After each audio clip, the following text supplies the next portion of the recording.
Hey, welcome back to the Out of Spec podcast. We have with us special guest Martyn Lee from the EV News EVs podcast. And we are excited to be joined by him. Of course, we spent a lot of time with him on the Inside EVs podcast and just hanging out on Twitter. But he is joining us from across the pond. So good evening, Martyn, or afternoon. What is it over there?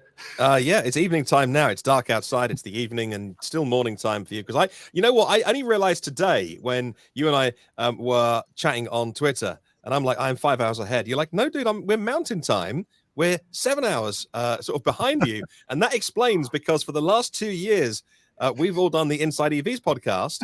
And like half the time, Kyle, you will be like, oh, I just got out of bed. And I swear to God, I'm like, this dude can't drag his ass out of bed for 9:30 in the morning. Like, what's he doing?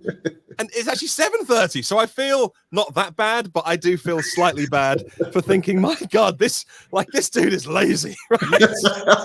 You have more of an understanding now. Well, a lot of times I'm in California too, so it's really 6:30 in the morning. Because I was in California like half the year last year, seemingly. And so, at this point, don't worry about it. Okay. All right. So Martyn, we're big fans of your show. Give us Sorry to hear that. Well, yeah, hold on. Wait, before we do that, I do this podcast every week with Martyn called Inside EVs. And if you're an electric car nerd, you probably already listened to it. And we have I think the best group of hosts on that one podcast. We have everyone so different.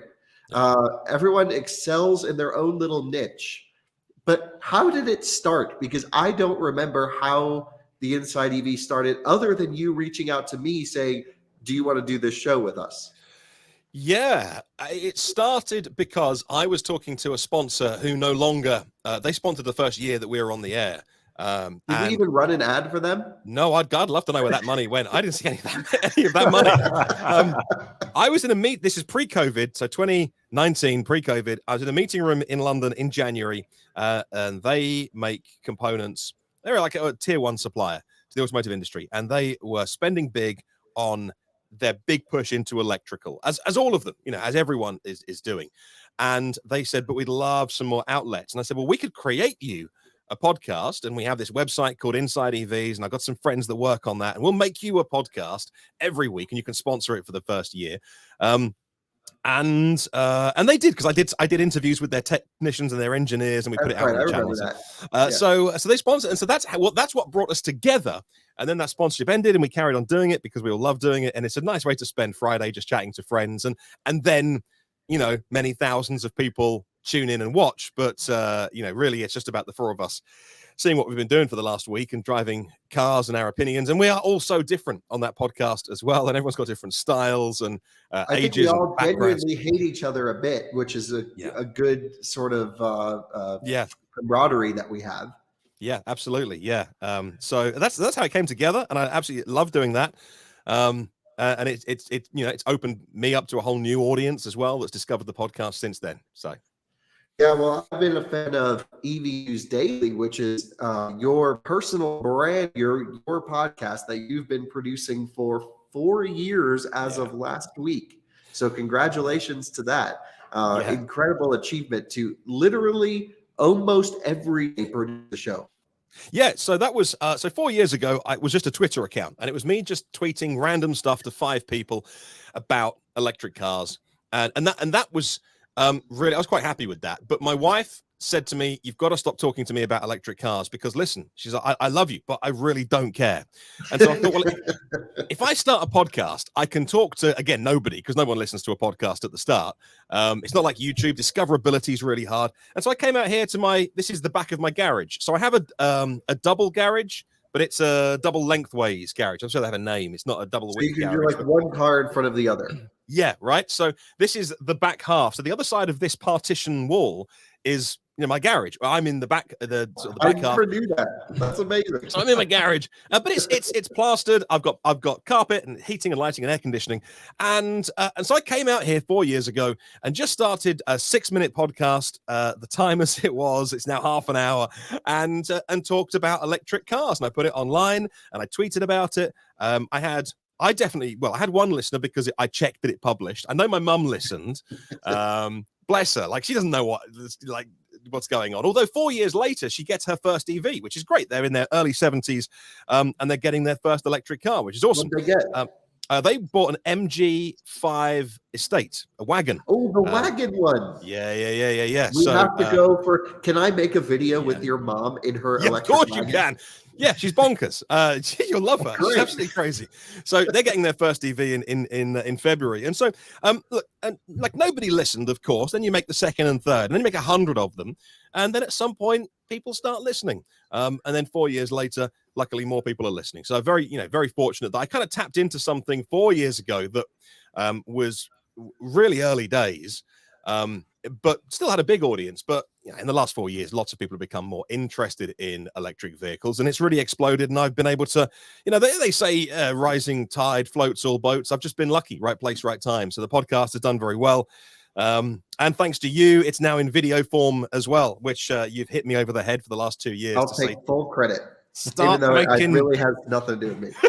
Start making video, and I'm like, I hate video, but Video's where the money is. I don't, yeah, and it's where, but you know what? It's where the discoverability is. Yes, because that's where YouTube algorithms work for you. Yeah, you know what? And it worked. I've been obviously looking into YouTube and trying to learn a little bit about this. Like, that's a whole genre of its own, like how to be successful on YouTube videos, which are all very successful. And everyone's talking about the algorithm. And all I care about is more people know about my podcast today than they did yesterday, thanks to YouTube. And so, it's all gone quite swimmingly, but somehow 4 years has gone past, and we're actually talking about real cars now rather than just announcements of car makers saying, hey, this thing's coming and that thing is coming. Now we have some real things to get out there and talk about, which is the big change in those 4 years. So we'll get into the cars, but can we talk about the podcasting as a business really quick? Because I've seen a lot of new shows, new people getting into the world, us launching a podcast. How basically do you make money making a podcast? Because at the end of the day, it's great for the way we look at it is our core fans now have a way to connect with us further. They get to meet our friends like yourself and learn about your business. But you've been podcasting for 4 years, and you've come from radio. You've come from the spoken world. How do you make money doing that? Overall. So so my background is commercial radio for 20 years. I never wanted to work for the BBC. I love working with clients too much and explaining products to people. And I never felt that need to go and be a public service broadcaster. So 22 years in commercial radio when I was 14. And that was all I ever wanted to do. So when you do that and you're working in that environment of local radio, then national radio, it's not like you have a week to sit down and make a documentary. It's, if you're doing a breakfast show, you do 4 hours, and breakfast shows just eat content. It's funny, when in my old job, we employed a few comedians over the years, and some of them stayed the course, and some comedians who we employed did like a weekend show or something. They finished their first show, and that's their routine, right? Because comedians spend 6 months writing a routine. They'll spend, a few months maybe in clubs honing it, and 6 months or a year touring it. And then they do a radio show, and 2 hours later, you're like, that's great. Come back next week and do it all over again. So breakfast shows, 4 hours a day, just eat content. So my brain was wired that when I thought I'll do a daily podcast about electric vehicles, not a big deal. Now, I think a lot of people find, when you start making daily content, like hell's bells, this is really tough. But just the way that I was, wired, that constant need to feed the machine. So it makes money in two ways. After the first 100 shows or so, I launched a Patreon, and again with very low expectations. And I thought, 3 people are going to sign up. I launched my creator account, but I had my own Patreon, and because I used to support, back in the day, like I don't know if you guys get Top Gear. Our Top Gear, but Chris Harris, one of the presenters. Yeah, I remember early days. Right, Chris Harris so early cars. Chris would take cars to the circuit, and he had a Patreon, and I think it was like $5 that I would chip in, and I used to support him like, I don't know, 10 years ago or something. So I had an account already, and I thought, well, I can sponsor myself and the Patreon fees are 5%. So if I sponsor myself for £10, it'll make it look like at least one person has sponsored me, and I'll lose like 50p. So that's not a bad downside. But as it was, that first month, the first month revenue was £816. Wow. Like 100 people signed up immediately to start, individuals to support the show. And then since then, so that was, 3.5 years ago. And since then, various businesses have signed up, come and gone along the way, and individuals as well. So it floats around 250 people, mostly individuals, but a few businesses as well that want to support on Patreon. And for that reason, I've never gone and sought sponsors. I've never gone and sought, this podcast is brought to you by those kind of people. Right. You've always thanked your Patreon followers. You have different levels, of course. You even have car dealerships in Ohio, is it, that sponsor you? So, I mean, it's pretty amazing. Like, how do you find these people, or how do they find you? Yeah, they find, but my biggest audience is in the US, which fascinates me. So half my audience of the entire podcast is US based. Now that could be US IP addresses, but I don't know. It's a mix of all cities, really. I believe that. So half of my audience are Americans listening to this Brit talking about EVs. And I'm like, what are you guys doing? Like, well, we're enamored with your accent. So it's the accent, and it's my take, because I'm so far away as well. I can have a take on the US car industry that I think sometimes when you're very close to it, that perhaps I can add something to the conversation. And so that's it's amazing that people that find me and sponsor and from businesses so that's half the income of the podcast, and then the other half of the income was only really in the last 6 months, and I was always self-hosted on a platform that served the podcast that I paid for, like an amount per month that it was always increasing because I was always paying for more space and storage. And then I moved to a new host that was offering me free hosting, so a big save of money, but also that they tapped into like a marketplace that would serve ads based on where you are. So my Canadian listeners hear a different ad at the beginning to my US listeners, to my French and Australian listeners, so that you get a localized ad served to you. And that's the other half of the income, really. So I get free hosting with them, but we do a revenue share. So they take some money, I get the rest, and it's about a 50-50 split between that and Patreon now. So it's more than enough to pay the bills of the podcast and to grow. We built a studio in here now, and to do that, Turbo S coming next. Yeah, exactly. But but I also have a my other work that I do as well, and so making podcasts for Formula One, Formula E, and MotoGP, and so I do that as well. So that's my day job. So the podcast, and then we have a 3-year-old, so that takes some time. So he goes to bed at maybe 7 or 8, and then my day begins really, and then I'll work till maybe 1 or 2 in the morning doing the podcast. So 2 full-time jobs, but absolutely brilliant, and I could just do with some more sleep really, but I wouldn't change it for the world. So it's it's good fun, and it provides, and we get to do stuff like this. So how worried are you if you ever lose your voice?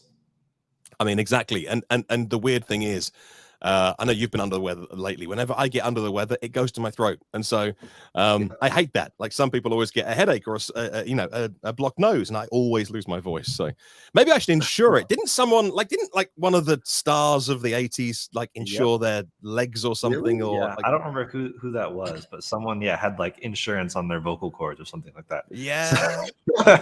I should get insurance. I should get insurance. Like, if it became my only living. Yeah, so you can do that. Okay. I mean, look, I get the business. I think it's pretty amazing, just personally, how you did this out of pure passion first. I mean, that's the best part, is you didn't say, I'm going to go make money from all these people. It was, I love electric cars. You firmly believe, I know, because I spend an hour with you every week, that electric is the future for many applications. Yeah. And I've learned so much just from watching your shows or listening to them, and now watching. Yeah. Well, and that's the interesting thing, is we've never, with the podcast as a business, we've never chased the money and left a huge amount on the table. So at the beginning, I funded it all myself. Like, people golf, right? Yep. And they'll spend money on their hobby. And this was my hobby. So I was paying for the hosting and bits of equipment that I needed and stuff. And then launching the Patreon after that first 6 months, or a little bit sooner than that, was amazing that people would put money in. And that was really humbling. But then back those days, we were also putting the show on YouTube, but just as an audio, right? So I remember because like my host at the time would just do the encoding. It would just be a slate, my logo. And podcasts on YouTube, you know, I don't think they should be audio only. I think it abuses the platform a bit. But the first 1,000 shows went on YouTube just as audio only. And we never turned on monetization for that. And then I decided to stop doing that kind of simulcast because I felt that it abused the platform and it wasn't the right thing to do. And if you're going to do it in video. Yep. So I stopped that. And then I've started doing it now again with the camera turned on and talking to the camera. But I think in that first, as we were building, I had like about a million views on YouTube, all unmonetized. I never applied to be monetized with Google, so left some money there. And then with hosting as well, like I knew we could have been selling more ads and stuff. I never went for it. So it's only 3.5 years in that we started even inserting ads. And I always thought that I would get some pushback.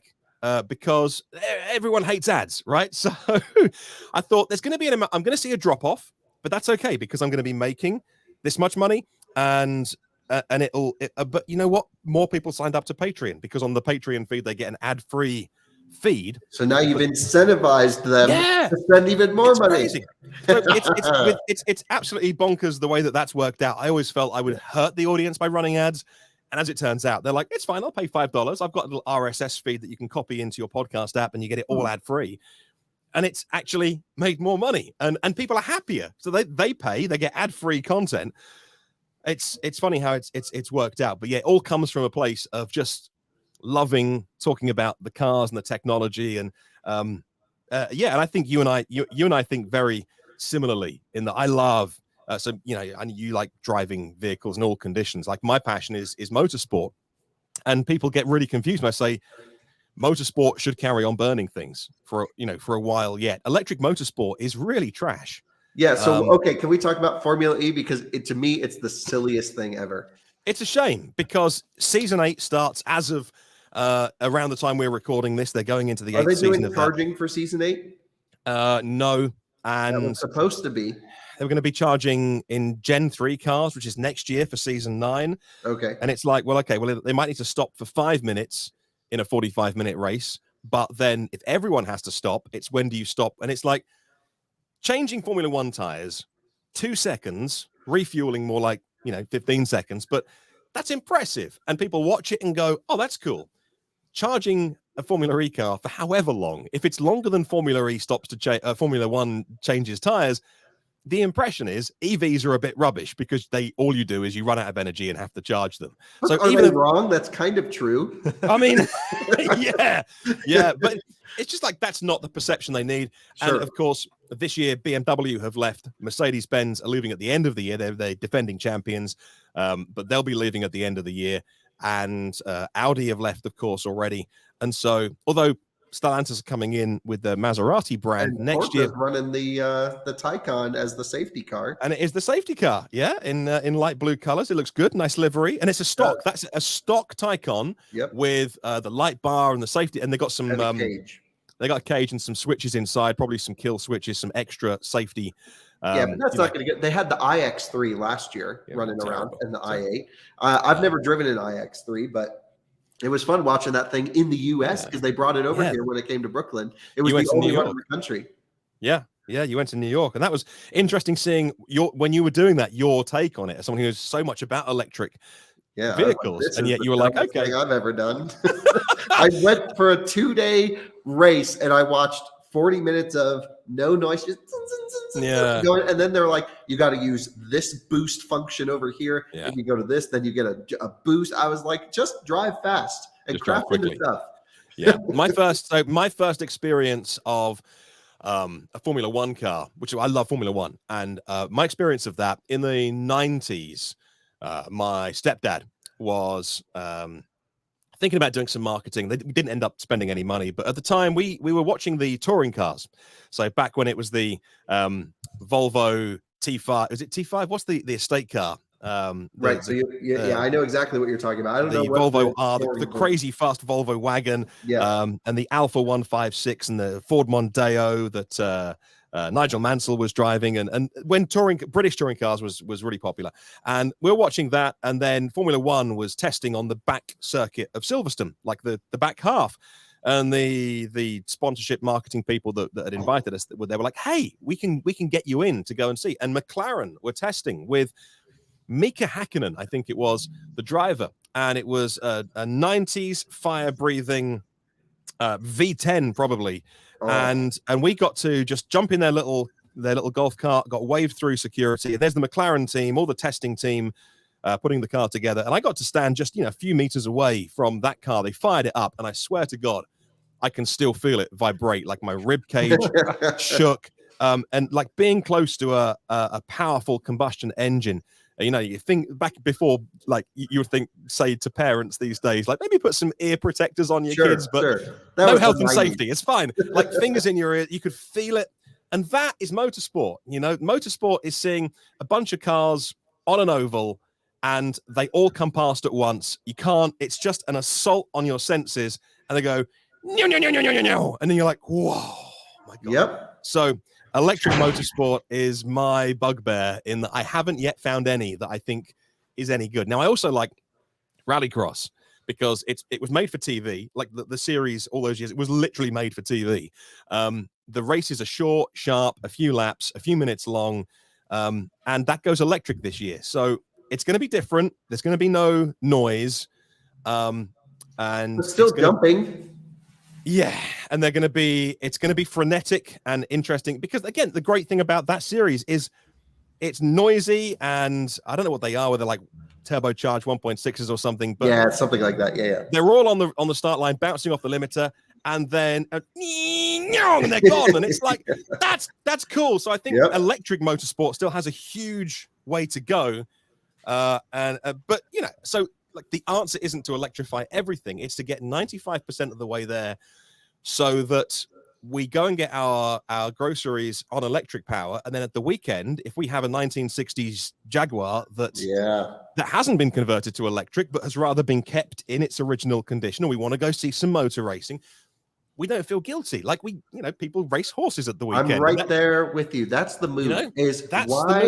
Why buy like a new, I don't know, base Mini Cooper and have a little 3-cylinder moving you around that's not that great to drive, or just make that electric because they don't really care about the engine anyway. Yeah, give the full population electric cars, and then that way we can have our motorsport racing how it should be. Yeah, so I can drive my Morgan 3-wheeler and lay rubber everywhere from the single rear wheel on the weekends. Yeah, or even like I know you guys, you live near the mountains, and if you want to go at the weekend, just burn some stuff in some big off-roaders.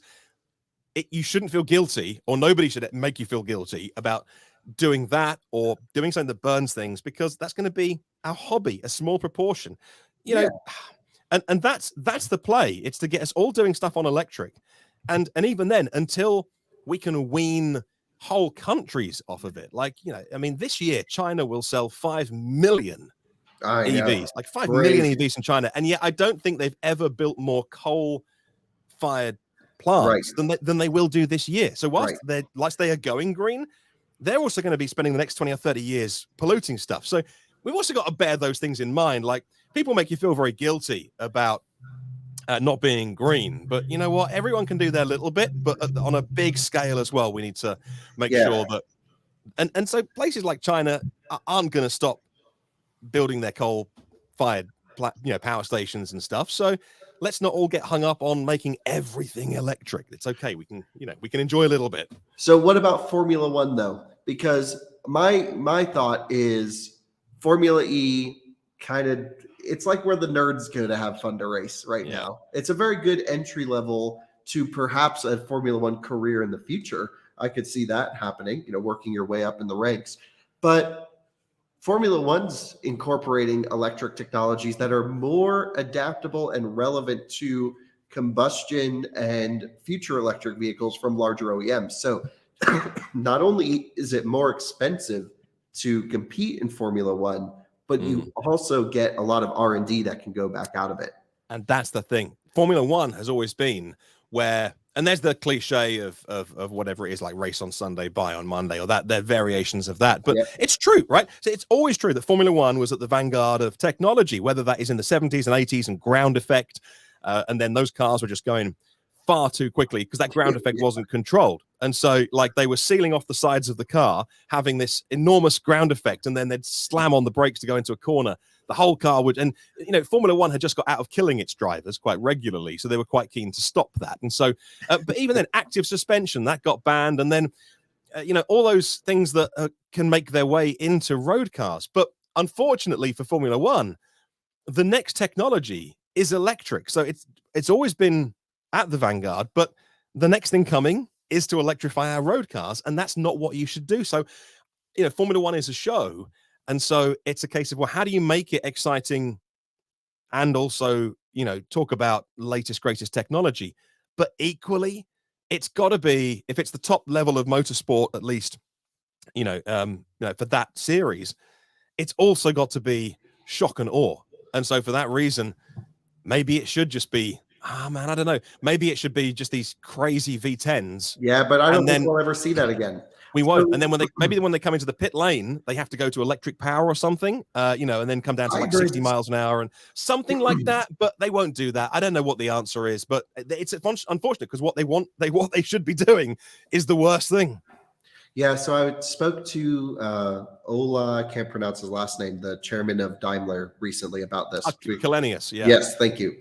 And so I was like, you know, we were talking about Formula E, and basically they pulled out of Formula E, of course. And he was like, well, I'm a Formula One guy, and Formula One's going electric anyway.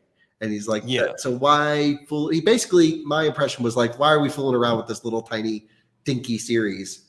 Let's just go in. So what is the future of Formula E? Because it's on rocky ground right now. Yeah, well, that's the crazy thing is the Gen 3 cars are next year for 2023 or season 9, because their seasons can sometimes and have historically straddled calendar years. And they, you know, like you say, they've said, oh, we're going to do recharging, refueling halfway through, and we're going to have this technology. They put those details out there without being ready. Now, I think it's one thing for, you know, Tesla to do that and say, oh, we're going to have these cars, and then wait for the technology to catch up and then release them.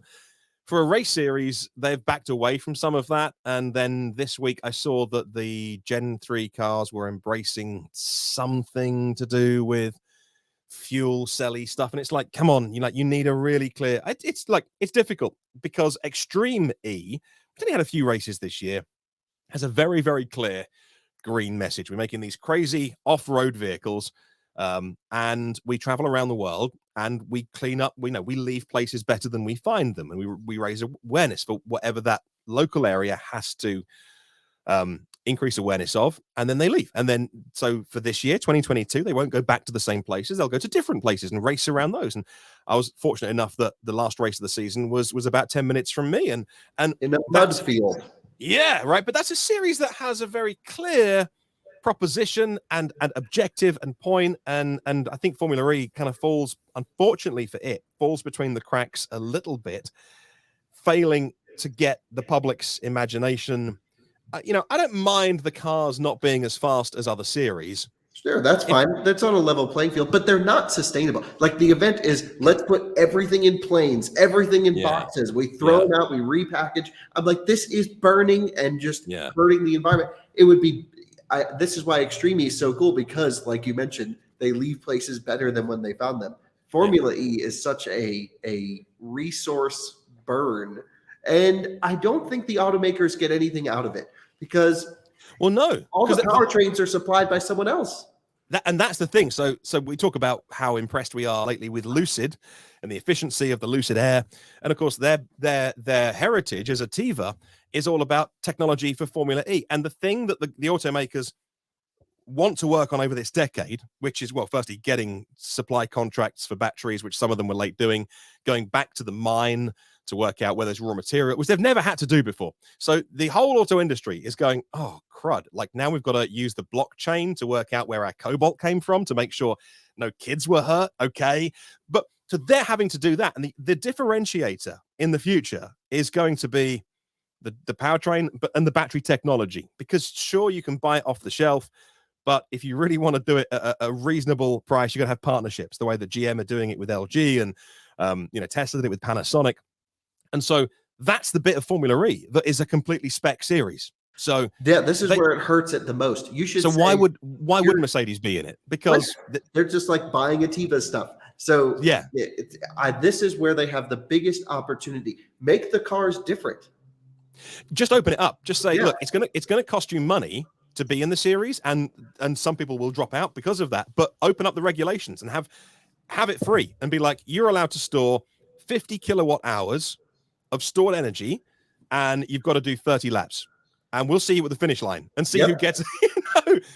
And that's where the car makers might be interested, but also, as we kind of seen lately with Lucid, which is crazy efficiency, and and then other things like the Lightyear car and stuff like that. Like, there's going to be a point where the average battery pack size of electric vehicles starts coming down. In fact, last year I think it did come down, in the US at least, because cars will get better. So why carry around 100 kilowatt hours when you can carry around 50, if that's your use case for that vehicle? And so, actually, what Formula E, like the regulations of motorsport, which is to go balls out and to be the best, and then where the automakers are now, a few years into electrification, there are odds, because the car makers want efficiency, and they just want, how do we make the best possible road car? Well, look, combustion has been around so long that they can afford to be like, okay, how do we push the boundaries of getting like the last little bit out of performance? And that's not the case with electric right now. They're now working out, how do we even do this, and how can we get cars that go 400 miles with the smallest possible battery? So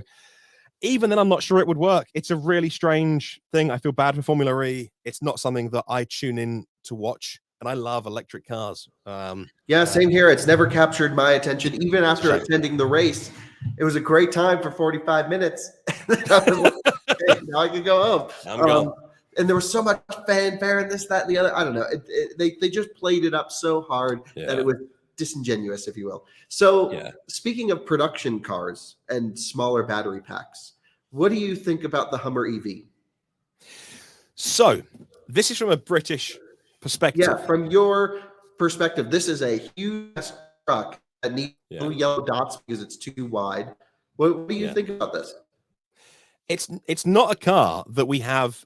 It's not a truck that we are trained to have an opinion on, if you like, because the image of a Hummer is, well, of the Humvee. So first of all, the Brits and the USA were involved in the original Gulf War. We did that together, and so American stuff would be reported, as I was growing up, and you'd see the news, and they would talk about the Humvee and I think it was the Gulf War at least, where that was out there. And so then, Hollywood culture, Arnold Schwarzenegger, the Hummer, that's our whole impression of these stupid, ridiculous, oversized vehicles. And as you guys know, I've told you this story before, when I came to Miami a couple of years ago, and they were like, it's fine. Tesla gave me a Model X to drive while I was out there.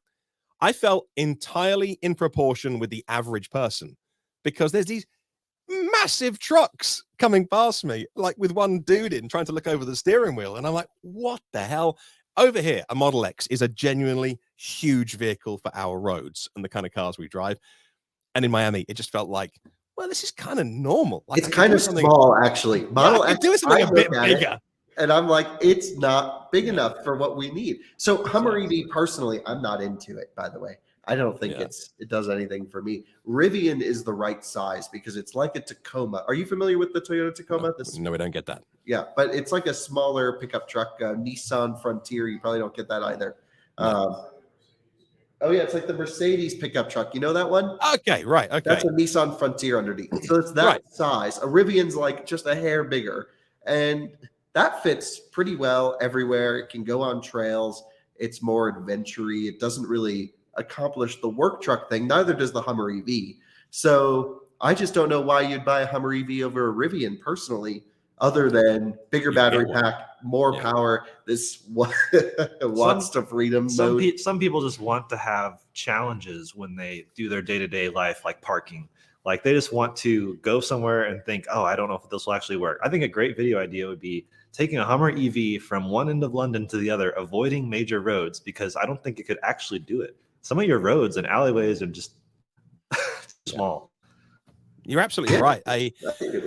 An imported F-150 came through left-hand drive came through recently, and it was literally like the size of our buses. It's like, That's amazing. F-150 isn't that large here. no.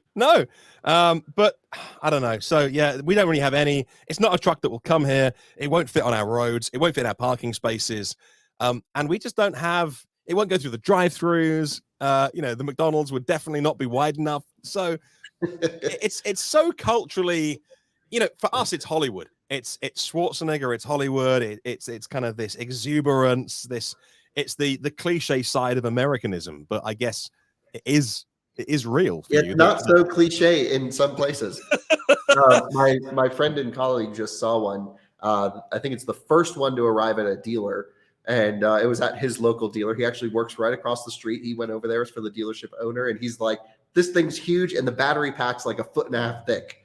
Wow. Like, yeah, it's wild. Wow. So maybe not about how review, but what are you excited for in 2022? Because the thing that I like about your show, if our audience isn't familiar, is not only do you cover the cars, you cover the infrastructure, the power generation, the cool apps that can integrate with your home for different time of use stuff. So what's big in your world coming this year that you're excited for? Whether it's cars, ID Buzz, by the way, I'm super pumped for. What are you thinking? I'm excited about cars that become power sources, and I don't think you need any more than about 2 or 3 kilowatts out of it in order to be genuinely useful on the trail, camping for the weekend, to provide light power, cooking on a little induction hob when you're in the middle of nowhere. I think when the EV6 and the Ioniq 5 from Hyundai came out, they were the first ones to really make a song and dance about it. But now the MG ZS EV, the new one, that comes with it as well. I think that'll pull about 2.5 kilowatts. And I hope that makes its way to more cars. I'm also really excited about what VW are doing. And I say that as someone caught up in Dieselgate. So I had a Golf Blue Motion, a 2010 Golf Blue Motion that was caught up in the scandal. And how did that work in the UK? Did they buy the car back, or no? They did nothing wrong. Check? So the great thing is, you guys had rules. So you guys were like, you know what? When we're making the rules, let's put a rule in to make sure no one does anything sketchy with what they say about emissions. So in the US, VW broke the rules.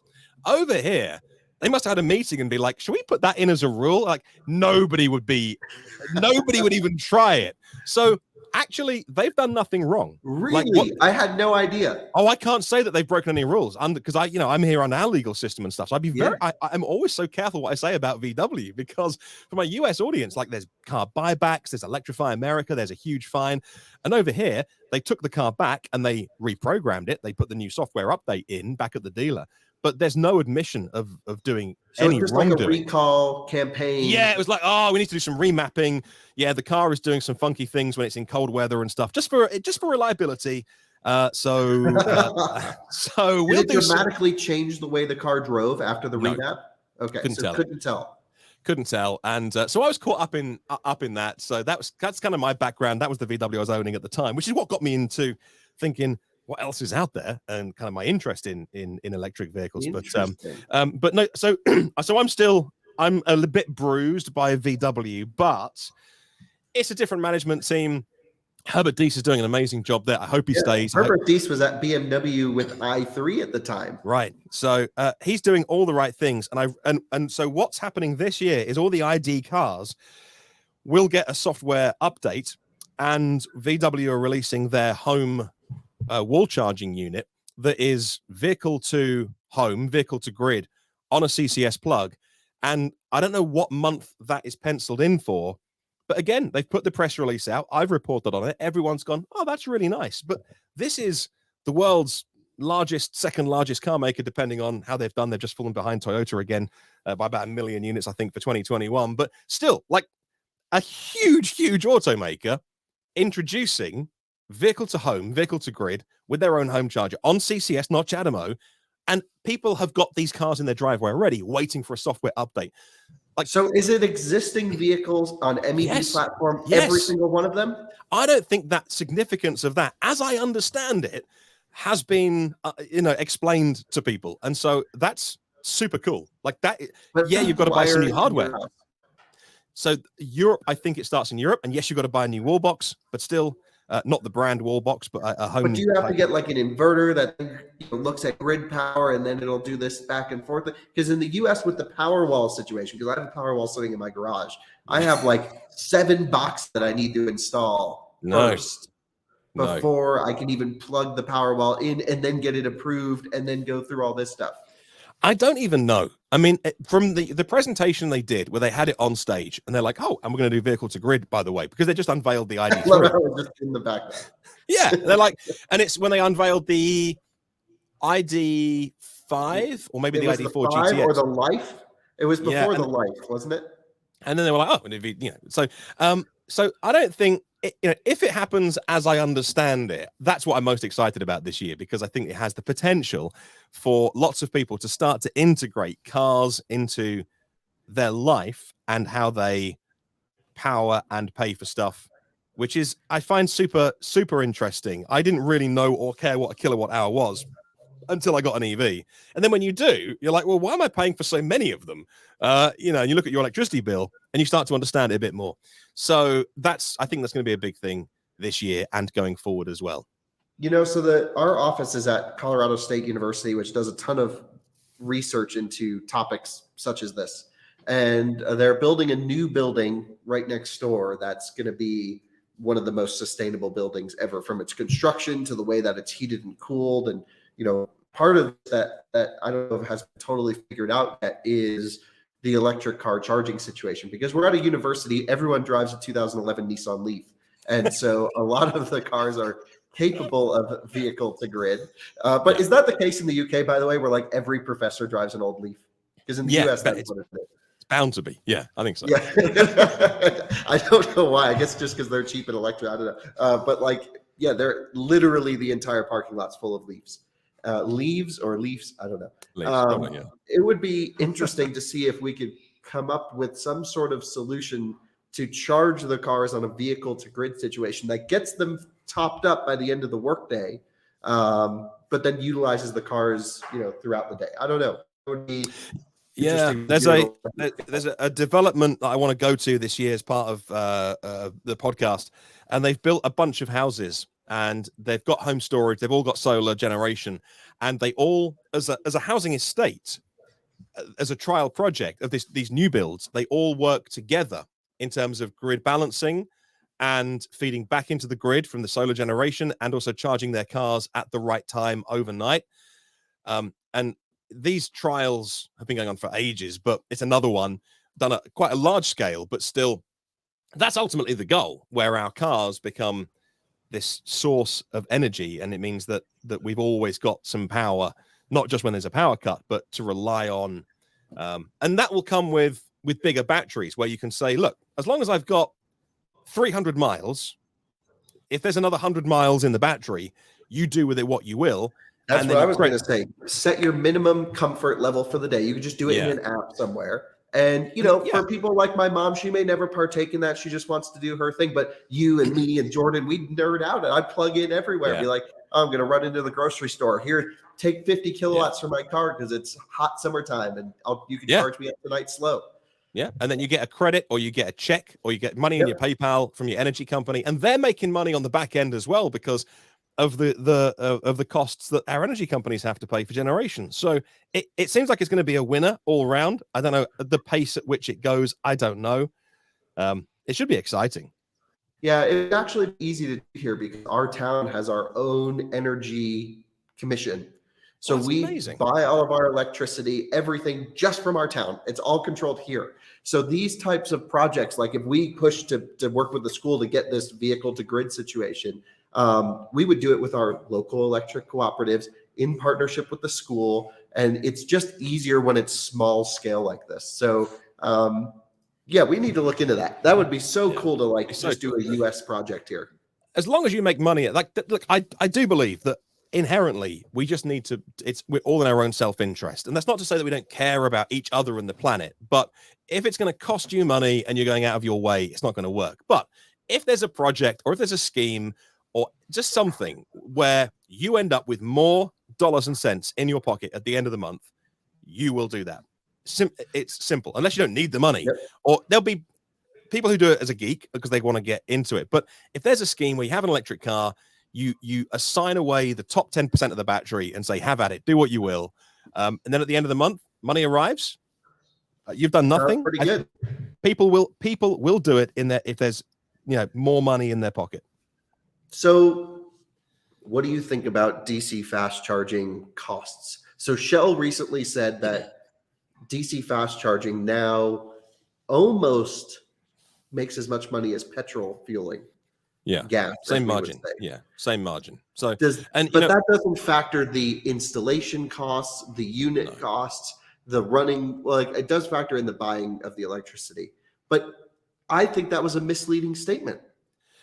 Yeah, because they're working on the kilowatt hour served and being like, hey, per gallon of diesel versus that we're heading towards same margins. But there's two things I'm really excited about. There is the FreeWire technology, which is a DC fast charging station with a big old battery inside it, and I hope it works. In fact, BP or Shell, BP are an investor in FreeWire. And yeah, I'm going up there later this week. We have a station here. I've already been over there and used it. But it's amazing, right?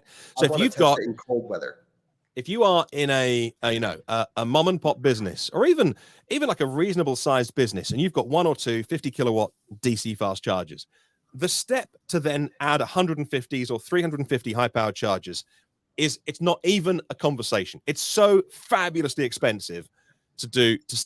The minute you dig up a piece of pavement or asphalt, that's when the minute you start digging, electricity installation costs are just through the roof. Yeah, just dump trucks full of money needed to get the thing running. Yeah, like the minute the grid if the grid provider start doing high voltage work or a new substation or anything like that, so many businesses are like, no, we can't do that. We can have 1 or 2 50 kilowatt. Whereas battery backup DC fast chargers in areas that don't have 100% utilization. So it's a bit like drip, drip, drip into the top of a bucket. And then somebody turns up and, at the bottom of the bucket, you turn the tap on really fast, a bunch of water comes out, and then you turn the tap off, and no one uses that bucket for maybe 20 minutes or a half an hour. Well, that small grid connection can just drip, drip, drip, top up the battery. Somebody else turns up. It's like you can put a 350 kilowatt DC fast charger in a location where there would be not even a current 50, like a 20 kilowatt connection. Yeah, so FreeWire I think needs 100 amps of 240 volts, so 24 kilowatts, something like that.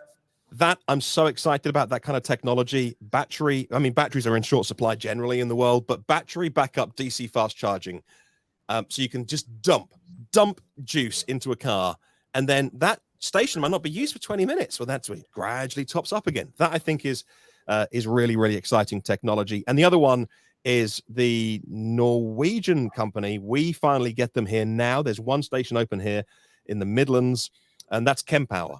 And that is so cool. Right. So that is taking away all of the brawn from the charger. So all of the heavy lifting is done by the cabinets. So they put in really big cabinets away from the chargers. And then the actual, what they call dispensers, are these very nice, elegant, slim posts. So all of the heavy lifting's done in the cabinets. It's almost like server racks, if that's kind of a familiar analogy. And they just put in all these power generation units into the cabinet. And then a car turns up, and a Taycan might turn up and say, I'll have 270 kilowatts of power, please. And it can deliver that. And a Mazda MX-30 might turn up and say, I'll have 30 kilowatts of power. Well, if you've just invested on a really good day, if you've invested in a single DC fast charger that is a 350 kilowatt unit, then you have got potentially, 220 kilowatts wasted when that Mazda turns up, power. Right? So that I think this load, and it's been done when there's been 2 or 3 chargers next to each other at that level of load balancing. But it's not even as cool as Kempower, because Kempower's tech is a little different, where those ENBV hypercharger things that are all around Germany, they let you do 1 car max, 2 cars half. Yeah, Kempower is very infinitely dynamic, because The problem with this is it's not just dispensing energy. Like with AC charging, you can do this easily because everything's going into the car at the same voltage level. And then you're just varying how much power each one gets. The problem with DC charging is you physically need to make a coupling between the charging hardware and then the battery pack to match voltage, or to get near as makes no difference. If you have a Taycan, which is an 800 volt system, and an MX-30, which is 340 volt system, well, guess what car is about to explode? It's going to be the Mazda is just going to. And so you need to have each, and this is why ChemPower is so interesting, because they have large components that are able to transform AC to DC at multiple voltage levels at varying power levels, which we've never seen before. And that is the future. And that's part of, when a car turns up, and we talk about the peak charging rate all the time, but that is generally a very short amount of time. And before too long, that Taycan's going, now I want 250, now I want 220, now I want 200 kilowatts. And so it's only 10 minutes at max. Right. So then there's 10 cars turned up and another car turned up, but the third car turned up is an ID3, which can pull 125 kilowatts or so. But they might have pulled up. And if you do it equitably, then the software goes, well, that Taycan was here first, so I'm not going to take a bunch of power from that Taycan and give it to you because they were here first. So I've got 50 kilowatts left in my cabinet, so I'll give you 50. But as that Taycan ramps down, and then every few seconds, the charger, the cabinets can go, actually, the Taycan's taking less, so have another 20. And then in 5 minutes, have another 20. It's version 2 supercharging. I mean, that's the genius, right, of the ChemPower stuff. And so those are the two technologies I'm most excited about. And it hasn't got to be those brands that I've talked about, but just those kinds of technologies where we move into like charging version 2.0. The first rollout of DC fast charging in the first 10 years of EVs was a very, it was a hammer to crack a nut. The next 10 years, this decade, is going to be about really interesting solutions that mean you can have, say, 500 kilowatts of power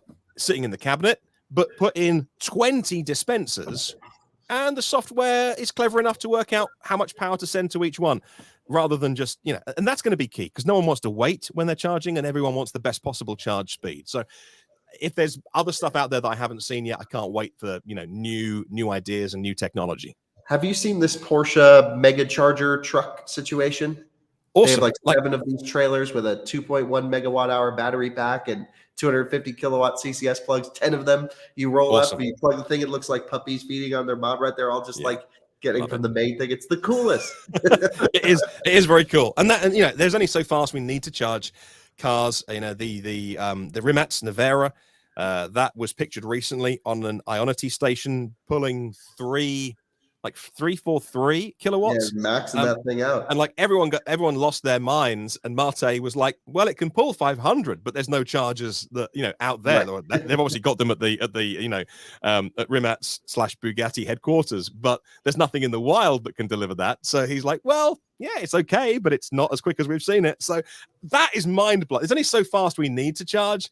And then it'll all be forgotten about, and we can all just drive cars, and then we charge. I agree. I think this whole conversation is not necessarily about charging speed. It's more about curves. Normal people won't realize it, but like an e-tron, for example, you can, you're at 60%, you want to top up, just plug it in. It makes no difference. That's if we can smooth out these charging curves a little bit. And not incentivize people to drive down to zero like me all the time. That would make an easier experience. But I think EVs have the potential to ruin our grid or to save our grid.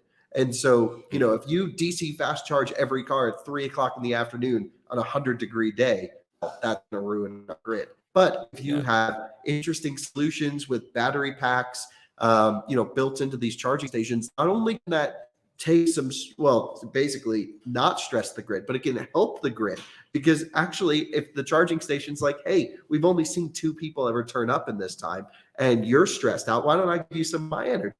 And so, just big batteries everywhere helps.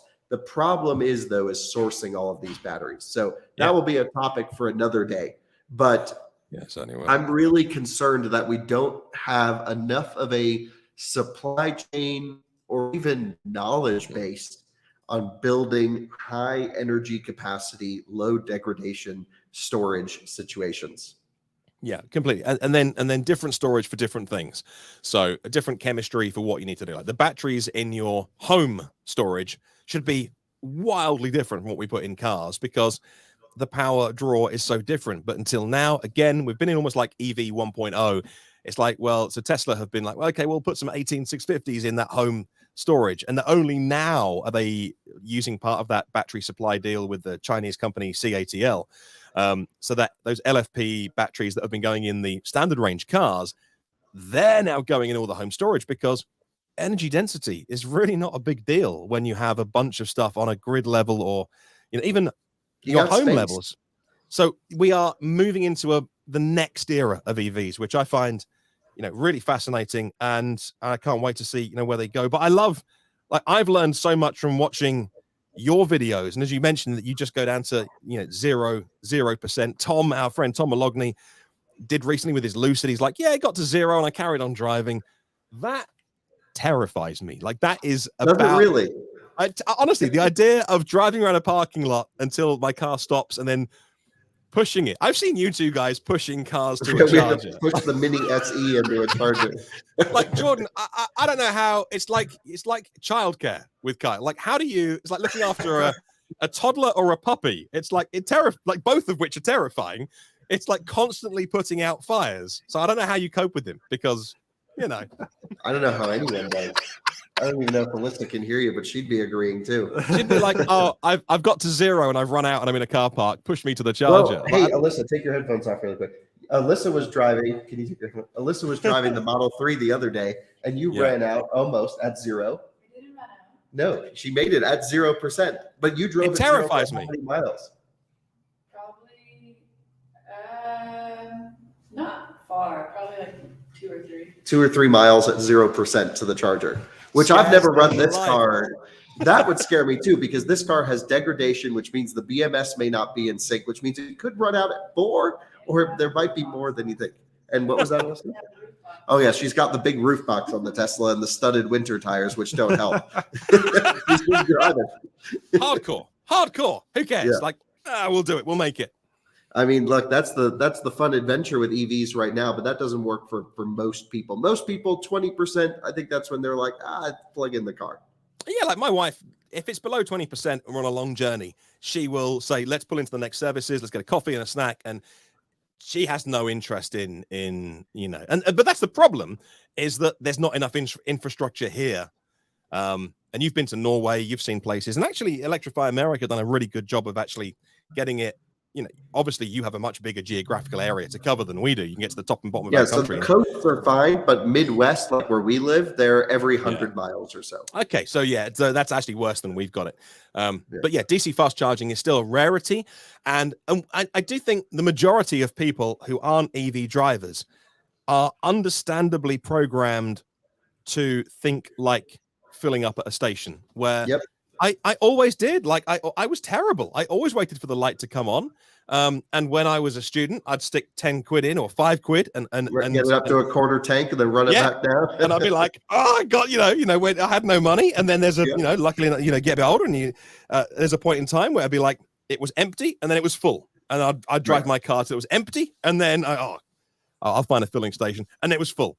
And I think that's the biggest barrier to people understanding electric vehicles, which is just plugging in, like just plug it in. So it might be at 80%, just plug it in. If it's on a level 2 charger and there's a lot of them free, just plug it in. So that is, man, that's the biggest mind shift which people need to make to go EV. And I think it happens pretty quickly once you buy the car. Yeah, it doesn't take very long, few weeks. But you can't have it explained to you. Like, because if you can have it explained to you and people understand it on an intellectual level, but they need to feel it. And then they're like, oh, okay, it's not a big deal. I get it. It's fine. It's true. There's a lot of people with tertiary range anxiety. Like most of the people I've met who have range anxiety don't actually own an EV. The thought of owning an EV gives them range anxiety. Well, you just went on your first EV road trip. Yeah. What did you think? I didn't think about it twice, even though we had, a Model 3 that would go 150 miles on a charge. Yeah, I don't know. This thing's not doing so hot. How far did you go? What was the trip in total? We went to Vegas. It's like 1,200 miles, something like that. Maybe less. But yeah, it's Yeah, round trip 1,200. It was an interesting route, though, Martin, because this was one of the few routes, I think, in the U.S. where Electrify America would have been a better experience than Tesla. Why? Yeah, because all of the superchargers on this section are version 1.5. They're like 120 kilowatts, and then you have to share because they split. So like they were busy, and we had to share, and they were the slow ones. And Electrify America's got 350s the whole way. So yeah, it was an anomaly because most of the U.S. I feel like Tesla is your best experience. In fact, there's some routes you can't even take a CCS car and have a good experience at least. Yeah, but I think we've proven that CCS is faster across the country. Yeah. Although no, the Tesla just beat it. So yeah, so we need some Tesla infrastructure out here, some version 3s. The problem is you look on a map, yeah, you can get anywhere. But it's like if it's a version 3 supercharger versus a version 1.5 or 2, whatever you want to call it, this is like a 170% time difference here. It's massive. And how do you feel about, because over here with early S's and X's, we've got the Tesla connector, but everything since Model 3 CCS and but you mean it's a different Tesla connector than ours? Yeah. We use the Type 2 that could do DC. And then, so how do you feel about Tesla moving away from their own connector and moving to the common standard? Should they do that, or would the US buyers not take to that? What do you think? I've never actually thought about it this way, or never been asked the question this way. I think it wouldn't be a bad situation either way. But I think in the US, Tesla should keep the Tesla connector and just offer an adapter, same as we do for J1772 charging stations. Yeah, I think that's the easiest, because that way you can just kind of separate the cars right now for the networks going on in the future. Tesla's paving their way, EA and everyone else is paving their way. Let a little bit of crossover happen from time to time. I'm okay with the way that we have it right now, to be honest, in the US. Yeah, because I guess they could still open up the network, and that's the big question: will they open up the Tesla network to all drivers with adapters? It would still work, I guess. It's just CCS in the US. Honestly, it wouldn't matter. Like, okay, so my preference is if we were starting today, I want everything to be one of them. Whether it is, I don't care which one. CCS is the one that obviously is going to be the standard. It's really clunky and like it's the subpar standard. It's terrible to use. It's extremely complicated, right? Conversations that need to happen between the car and the charger, and then it's got to check for this, check for that. Versus Tesla, which runs on CAN, which is on the CHAdeMO standard, which is just like, hey, car charger, start charging. And so CCS, in my opinion, is inferior in many ways, not only from a connector design standpoint, but from a safety standpoint, from a very Germanness of engineering. Well, that's CCS. So it's apparent that's going to be the standard. I mean, we could spend 3 hours on talking about this, but I don't think it matters one way or another in the US. Teslas will still use supercharger networks. Regular cars will still use Electrify America, and that's just the way it'll be. Interesting. Yeah. Well, thank you, Mark, for coming on our show and wasting an hour of your time. I appreciate it. It was good fun. I mean, you've had some cracking guests on so far, so I'm honored to. I mean, obviously, you're running out the good ones now, so. Until the next guest. It's all downhill from here. No, I'm sure the next guest will be a big name, and they'll go back up again. So it's been good fun. I really appreciate it. I love your videos. I love your channel strategy as well. I love the fact that you don't just dump everything into one channel. I love. You can tell everyone that here too. Just say it a little bit louder. Yeah, you're the one being like, "Let's launch a new thing." But I love that. I love what you're doing, and then with the podcast as well. I just think it's so interesting that you can talk to different audiences in different ways, and not in a patronizing way, and actually not in a way that means I feel something different, but just that, if I'm watching your combustion reviews on one channel, it's still you and your team reviewing the cars, but just maybe it's a slightly different kind of nuance or just turn of phrase compared to when you're driving an EV. I love what you've done, and I can't wait to see what comes next. Thank you for watching, and we should have another podcast at some point to talk why our strategy is either good, bad, or really ugly. But we can do that. It can be all three. Yeah. Well, you can follow Martin. Is this right, Martin? At EV News Daily on Twitter. Yes. and yeah, see all of your great things, including the new short form content. So Kyle has. You need better thumbnails than that. I do. I've had no time. I've had no time to start even thinking about a thumbnail. Here's what you do: don't put any text on it. Oh, really? Just the EV Daily on the side, and you. Yep. Or you do the thing where it's like just half of your face dramatically on the screen. Yeah. I don't know. I always find that bust some click-through moves. rates. I don't know. I've been playing around with it. Click-through rates for us, it's different for every channel. Go down with the more text that we have. Right. Is that so? Is it the thumbnail that started this with you in the Yes. pictures? This for was our audio all a listeners, move. Yeah. Kyle holding, doing his. Because it's recognizable. You know exactly pose. what you're going to get when you click a video with me doing this, because it's either a first drive or a review, right? Yeah. And once you've caught a couple of these, you're like, oh, Kyle doing this subconsciously means you're going to get a 2-hour-long video about how it drives. I feel like you've trained me like a Pavlov's dog kind of. I see that and I'm like, oh, I want to watch this. And now I realize the psychology behind it. I feel dirty and I'm off to take a shower before I go to bed, but I also quite like it as well. I feel slightly abused, but in a almost quite a nice way. So I'm glad.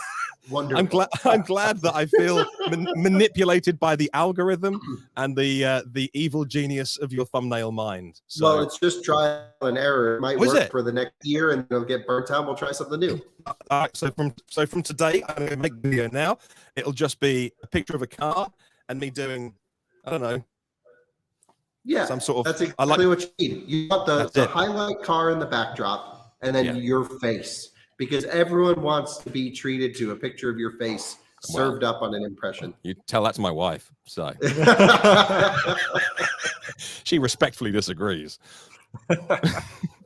All right. Well, yeah. Thanks so much for joining us, and we'll see you guys on another one very soon.